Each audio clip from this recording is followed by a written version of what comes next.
Cash flow statement is a statement which shows inflows and outflows of the cash and cash equivalents. This statement is usually prepared by companies which comes as a tool in the hands of users of financial information to know about the sources and uses of cash and cash equivalents of an enterprise over a period of time from various activities of an enterprise.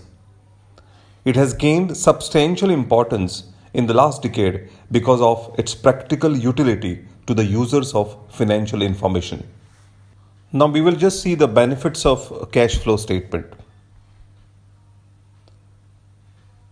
A cash flow statement, when used along with other financial statements, provides information that enables users to evaluate changes in net assets of an enterprise, its financial structure, including its liquidity and solvency, and its ability to affect the amounts and timings of cash flows in order to adapt to changing circumstances and opportunities.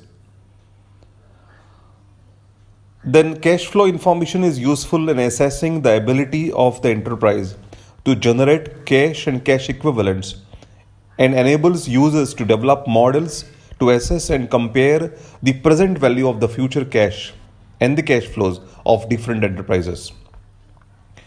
It also enhances the comparability of the reporting of operating performance by different enterprises because it eliminates the effects of using different accounting treatments for the same transactions and events. Now, what do you mean by cash and cash equivalents? As we know, cash flow statement shows inflows and outflows of cash and cash equivalents from various activities of the enterprise during a particular period. Now, cash comprises cash in hand and demand deposits with banks, and cash equivalent means short-term, highly liquid investment that are readily convertible into known amounts of cash and which are subject to an insignificant risk of changes in values. Thus, cash equivalents refers to such investment that are held for the purpose of meeting short-term cash commitments rather than for investment or other purposes. An investment normally qualifies as cash equivalent only when it has a short maturity of say 3 months or less from the date of acquisition. What do we mean by cash flows? Cash flows implies movement of cash in and out of non-cash item. Receipt of cash from a non-cash item is termed as cash inflow, while cash payment in respect of such item is as cash outflow. Let's take for example, purchase of machinery by paying cash is cash outflow, while sale proceeds received from sale of machinery is cash inflow.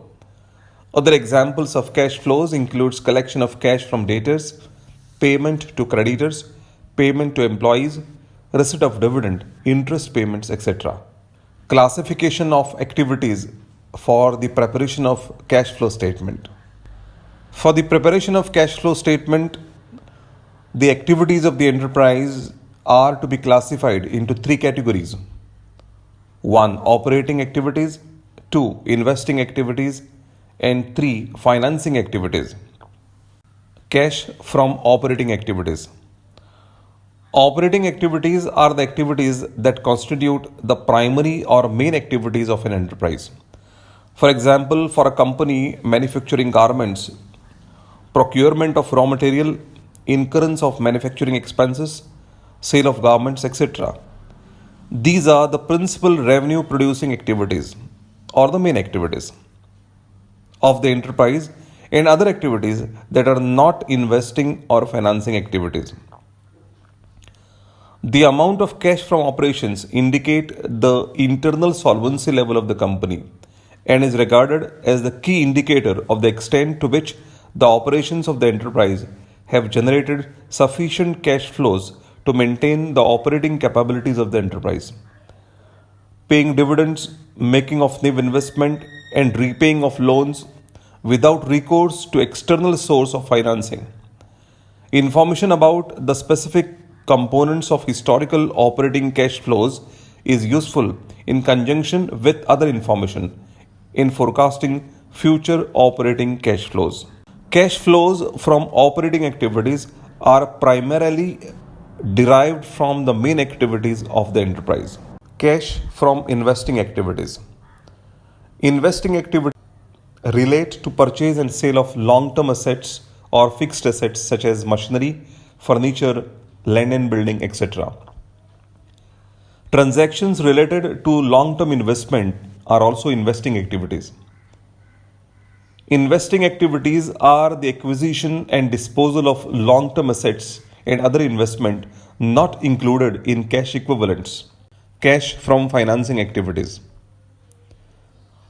As the name suggests, financing activities relate to long-term funds or capital of an enterprise.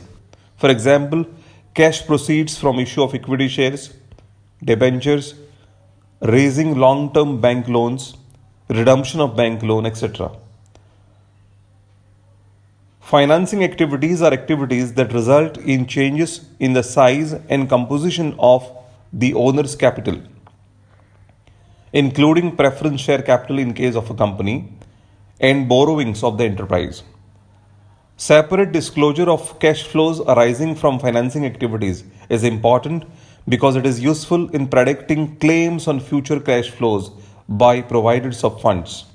This chart shows us the cash inflows and cash outflows from various activities. First, we will have a look on operating activity. See the cash flows.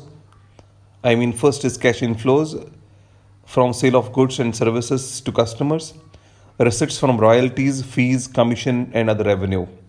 If you see the cash outflows from operating activities, it includes payment of wages to employees, purchase of inventory from suppliers, pay operating expenses, pay taxes, etc. See cash inflows from investing activities, sale of property, plant, equipment, long-term investment, receipts from interest. And if you see the outflows of investing activities, purchase of property, plant, equipment, and long-term investment. Then go to financing activities, see the inflows, sale of preferred or common stock, issuance of debts or bonds, collection of loans. And if you see the outflows of financing activities, it includes acquisition or preferred or common stock, repayment of long-term debts, or payment of dividend and interest. Treatment of some peculiar items. Extraordinary items. Extraordinary items are not the regular phenomena. For example, loss due to theft or earthquake or flood. Extraordinary items are non-recurring in nature and hence cash flows associated with extraordinary items should be classified and disclosed separately as arising from operating, investing, or financing activities. This is done to enable users to understand their nature and effect on the present and future cash flows of an enterprise. Interest and dividends. In case of financial enterprise whose main business is lending and borrowing, interest paid, interest received, and dividend received are classified as operating activities, while dividend paid is the financing activity. In case of non-financial enterprise, it is considered